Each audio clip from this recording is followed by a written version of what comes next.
ஏங்க காலையிலேருந்து பாப்பா உங்ககிட்ட ஏதோ வாங்கித்தாங்க கேட்டுட்டே இருக்கால, வாங்கி தரது தான் என்ன உங்களுக்கு? லீவ்ல தானே இருக்கீங்க? பிரியா, பாப்பா என்ன கேக்குதுன்னு தெரியாம பேசிட்டு இருக்காத. பிரெஞ்ச் ஃப்ரைஸ் கேக்குது. இன்னைக்கு மாட்டு பொங்கல். பாதி கடை மூடிதான் இருக்கும். அதான் அப்புறமா வாங்கி தரேன்னு சொன்னேன். ஓ ஆமால, சரி விடுங்க, வீட்டில் வாழைக்காய் இருக்கு, வாழைக்காய் வச்சு வாழைக்காய் ஃப்ரை செஞ்சு தந்துடுறேன். ஏ சூப்பர்மா. பிரெஞ்ச் ஃப்ரைஸ் பசங்களுக்கு ரொம்பவே பிடிக்கும். ரொம்ப கஷ்டப்பட்டு செய்யாம ஈஸியா வாழைக்காய் வச்சு செய்யலாமா? இதுக்கு ஃபர்ஸ்ட் வாழைக்காவோட காம்பெல்லாம் எடுத்துட்டு தோல் சீவி எடுத்துருங்க. இப்போ வாழைக்காவை ரெண்டா கட் பண்ணிக்கலாம் வீடியோல காமிக்கிற மாதிரி. அதுக்கப்புறம் தின்னும் இல்லாம திக்கும் இல்லாம மீடியம் ஷேப்க்கு நம்ம இது போல கட் பண்ணி எடுத்துக்கலாம்.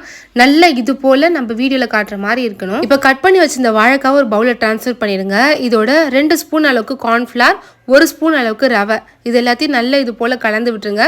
நல்லா கலந்து விட்டோன்னே சூடான எண்ணெயில் நம்ம செஞ்சு வச்சிருந்த வாழைக்காவை இதோட போட்டுடலாம். எண்ணெய் ஹை ஃப்ளேம்ல வச்சு பொரிக்காம ஸ்லோ ஃப்ளேம்ல பொறுமையா இது போல வறுத்து எடுத்தோம்னா நல்லா கிறிஸ்பியா வெந்து வந்துடும். நல்லா எண்ணெய் சொரசரப்பு போனதுக்கு அப்புறமா எண்ணெயிலேருந்து எடுத்து வச்சிடலாம். இப்போ ஒரு பவுல்ல 1/4 ஸ்பூன் கிட்ட மஞ்சத்தூள், 1/2 ஸ்பூன் கிட்ட மிளகாய் தூள், கொஞ்சமா உப்பு இதெல்லாம் சேர்த்து கலந்துட்டு நம்ம ஃப்ரை பண்ணி வச்சிருந்த வாழைக்காவை நல்லா இதோட கோட் பண்ணிட்டோம்னா சூப்பரான வாழைக்காய் ஃப்ரைஸ் ரெடி. நீங்களும் இந்த வாழைக்காய் ஃப்ரைஸை ட்ரை பண்ணி பார்த்துட்டு எப்படின்னு சொல்லுங்க.